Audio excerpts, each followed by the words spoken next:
లగ్న సిరీస్లో లాస్ట్ లగ్నం మీన లగ్నం. పాప మీన లగ్నము అనేది, మీన రాశి అనేది మంత్లీ ప్రిడిక్షన్స్లో, ఇయర్లీ ప్రిడిక్షన్స్లో, ఏ ప్రిడిక్షన్స్లో అయినా లాస్టే వస్తుంది. ఈవెన్ మనకి లగ్నాతు శుభులు పాపులు దీనిలో కూడా ఇదే లాస్ట్ వీడియో.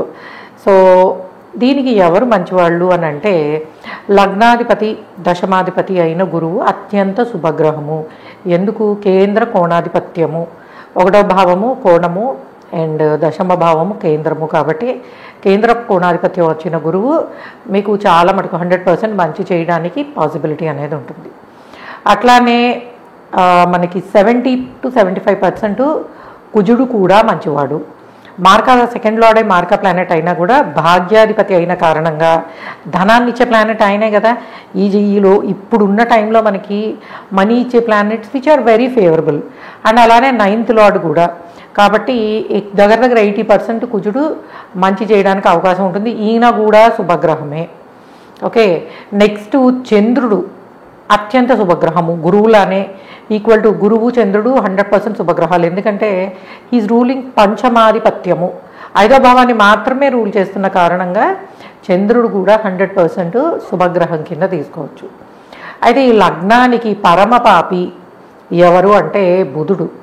మీకు ఈ కార్నర్ లగ్నాలు ఏవైతే ఉంటాయో, ద్విస్వభావ లగ్నాలు, వాటికి సప్తమాధిపతి బాధకుడు అవుతాడు అండ్ మోస్ట్ మెలిఫిక్.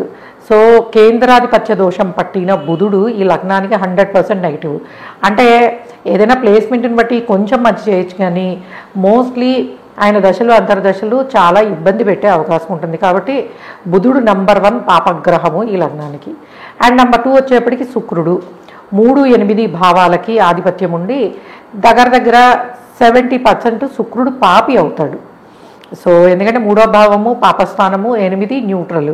సో కాబట్టి యూజువల్గా 70 to 70% శుక్రుడు పాపి అవుతాడు. అండ్ శని లాభాధిపత్యము వ్యయాధిపత్యము ఉన్న శని యూజువల్గా పాపత్వాన్ని కలిగి ఉంటాడు. కాకపోతే అవి కష్టమే ఇవి కష్టమే, లాభాలు తక్కువ ఇస్తాడు, వ్యయము తక్కువ ఇస్తాడు. కాబట్టి ఆయన్ని 50-50 కింద తీసుకోవచ్చు. అండ్ అలానే 100% నెగటివ్ ప్లానెట్ రవి. ఎందుకంటే 6వ భావాన్ని రూల్ చేస్తున్నాడు కాబట్టి రవి కూడా నెగిటివ్. అయితే ఉపచయాలకి అంటే ఉపచయము 6th is one of the ఉపచయ. 6th లార్డ్షిప్ పాపగ్రహాలకు వస్తే బాగుంటుందని అంటారు, లైక్ రవికి వచ్చినట్టు. అయితే రవి కొంతవరకు అనారోగ్య సమస్యలు, అప్పులు, చికాకులు ఇచ్చే ప్లానెట్ కాబట్టి ఆయన కూడా నెగిటివ్ కింద తీసుకోవచ్చు. అయితే ఇప్పుడు మీన లగ్నానికి ఫైనల్గా కంక్లూడ్ చేస్తే గురువు చంద్రుడు అత్యంత శుభగ్రహాలు, కుజుడు చాలా మటుకు మంచివాడు, అండ్ బుధుడు అండ్ రవి అత్యంత పాపగ్రహాలు, followed by Shukra and Shani. So ఈ విధంగా ఏంటంటే ఈ గ్రహాలు వీటికి. అయితే రాహుకేతువులు శుభగ్రహాలతో ఉంటే శుభ ఫలితాలు, అశుభ గ్రహాలతో ఉంటే అశుభ ఫలితాలు ఇవ్వడానికి పాసిబిలిటీ అనేది ఉంటుంది.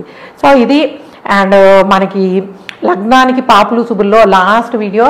సో మీన లగ్నానికి సంబంధించినది. మీరు అయితే మీన లగ్నానికి ఇది ఏంటి, ఒక బేసిక్ లెవెల్ ఆఫ్ వీడియో లాంటిది. మీరు మీన లగ్నానికి అసలు ఏ దశ అనుకూలిస్తుంది, మీ జాతకానికి ఏ దశ అనుకూలిస్తుంది, ఇలాంటివి తెలుసుకోవాలనుకుంటే మీరు msastrology.com వెబ్సైట్ నుంచి కన్సల్టేషన్ తీసుకోండి. అలానే మీకు ఏ జెమ్ స్టోన్ సూట్ అవుతుంది అని అనుకుంటే తప్పకుండా మీరు మంచి జెమ్ స్టోను మన స్టోర్ నుంచి సెలెక్ట్ చేసుకోవచ్చు. దీంతోపాటు ఏంటంటే ప్రతి జెమ్ స్టోన్కి ఒక ప్రత్యేకమైన మనకి అంటే వి యాడ్ సమ్ వాల్యూ యాడెడ్ కూడా, అది కూడా ఏంటనేది నేను నెక్స్ట్ వీడియోలో మీకు చెప్తాను. Okay guys, thanks for listening. By.